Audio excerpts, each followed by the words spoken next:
We're going to be talking quite a bit today about what to do in your lawns. There are several things to be looking at. We're going to start off with Bermuda. First of all, if you've been having troubles getting your Bermuda grass to grow, or if you haven't taken a soil test for many, many years, it's a good time to get a soil test done so that you can tell if you need to put on any phosphorus, potassium, or lime to change the pH. Another thing that you want to check on first is dig down in your turf and check to see how much of a thatch layer may be built up. Now, thatch is the old, undecomposed grass leaves, stems. If it gets more than a ½ inch thick, then it can cause problems with water getting down to the soil. It can cause problems by not allowing your pre-emergence herbicides or your fertilizers to get down to the soil, and it can impede the growth of the grass. So just dig down a little bit and check. Now, we've got a very young lawn here and really minimal to no thatch buildup. The next job that you need to do, think about doing on Bermuda grass lawns, is to get rid of all of last year's growth, get it cut back short, and get it ready for this season's growth. This part has already been done. It's been cut back to about 1 inch. And here again you can see there's a little bit, just a tiny bit of thatch built up, but really minimal, not anything that you'll need to worry about. Also looking back to this part that hasn't been mowed down yet, and you can see kind of how much we need to be taking off. We're taking off all of this dead growth. As I said, we're trying to make way for the New Year's growth. Now, when you go out and check your lawn, if you do have a ½ inch or more of thatch buildup, you'll want to get some sort of dethatching machine. You can rent these at any sort of rental shop, and what they will do, that will remove all of the thatch and most of the dead leaves on top. It will still leave a lot of the wiry stems, so you'll have to go over it again with a lawnmower to get rid of those wiry stems and get it down short. Now, if you don't have any thatch problem, you can do this job with just your regular lawnmower. A larger riding lawnmower or garden tractor such as this is going to make the job a lot easier. It has more horsepower. You can cut back to the lower height very quickly and very easily. Without a bagger attachment, though, you will have to go back and rake up all the material, and there will be quite a bit. If you have a smaller lawnmower, especially if you have a bagging attachment, you'll want to go over it in several steps. You'll probably be amazed at how much dead material you're going to be removing. Take it back. We're set at our 2½ inches that we were at last fall now. Cut it back to just about a ½ inch. Go over the whole area. Then go back again. Go back down another ½ inch. And do it stepwise until you eventually have all of that top removed and you're down to your 1 inch height, and you can easily see in between all the stems. Now, the primary reason for going through all this is to get rid of all of the dead tops to make way for the new spring growth of the Bermuda grass. If you remember, you start off at a lower height in the spring and gradually raise the mowing height as you go through summer and into fall. So we need to get that height lowered so that we can get back to a good green Bermuda grass stand without anything in the way in the spring. Now, all of this dead Bermuda has served a useful purpose over the winter. It's acted as a very nice mulch and protected the Bermuda grass rhizomes from winter injury, but now it's time to get rid of it. The second reason is that now is the time to be putting on a pre-emergence herbicide to keep summer annual weeds from competing with the Bermuda grass during the warm season of the year. Now, if we leave all of these tops on, it's going to be hard for the pre-emergence herbicide to actually get down through to the soil. And the pre-emergence herbicide must get into the soil and must be evenly distributed over the entire lawn area to be effective. The pre-emergence will keep those weed seeds from emerging, but in order to do that, it must be in the soil right where that weed seed is germinating. So that's the second reason, is to clear out all the trash so that you can get your pre-emergence herbicide applied to the soil where it's going to be actually doing you some good.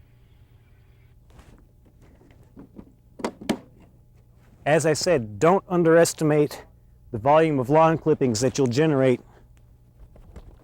by doing this. Just in this small area that was about 800 square feet, this is the second cartload of clippings that we've taken off of it. So as you can see, there's quite a bit there. Now, you may be tempted to try and put these clippings in the compost pile, and probably for the first time over, where you're just going down a little bit and getting mostly leaves, the dead leaves on top, that will probably work real well in the compost pile. As you get lower and lower, you'll be picking up more and more of the actual stems, and you're taking a greater chance of picking up some live stolons of Bermuda grass, and you may be causing yourself more weed problems than you're gaining organic matter. Especially on the bottom part of it, you're better off probably disposing it than putting it in the compost pile. Well, now we've got the Bermuda lawn all clipped back short. It's time to put on the Preemergence. Now, one thing to remember is that the Bermuda grass is still dormant and won't really be growing for several weeks now, and it's not ready to use any fertilizer. So you don't want to use a weed and feed type of formulation. You don't want a fertilizer Preemergence combination because the lawn simply is not ready for it. All you'll be doing is fertilizing the weeds. So for the Bermuda, you're just putting on straight Preemergence herbicide. Baleen is the one that's normally recommended and works the best, but there are several that are labeled for use on turf grass, and most work very well, and so don't worry too much about not having exactly baleen. If you're using a granular type of formulation, it's probably best to use a drop type spreader instead of a rotary spreader, especially if you have flower beds right along the edge of your lawn, so that you don't get your Preemergence going into your flower beds in case you're trying to grow some seedlings in there. Remember, Preemergence will prevent germination of seeds, whether they're the ones that you want or the ones that you don't want. Divide the amount that you need to put on in half and set your spreader to put on that amount. Go in one direction, then put the other half on in the opposite direction in a crisscross pattern. This will help avoid any skips and non-treated parts in your lawn. It's better to start out putting on too little and go over it several times and end up putting on too much and realizing that you've put all of it on but only on 2/3 of your lawn. Now, if you've overseeded your Bermuda with perennial ryegrass like we've done on this section, you've still got many of the same chores that you need to be doing. You've already, because you overseeded it, you've done one of the steps, and that's cropped the Bermuda grass real close. That was done last fall in order to get a good stand of the perennial ryegrass. But you are still going to need to put on your Preemergence herbicide and get it on at the same time, sometime in March, to prevent the summer annual weeds from competing with the grass. Now, you'll notice that from our cold temperatures that we had fairly recently, the tips of the perennial ryegrass have browned back, but also the perennial ryegrass is growing back, and as soon as it starts getting warmer, it's going to start growing vigorously again and green up very nicely. Now, we need to be a little concerned or start thinking about how we're going to get this lawn back into being a Bermuda grass lawn, because that's exactly what it is.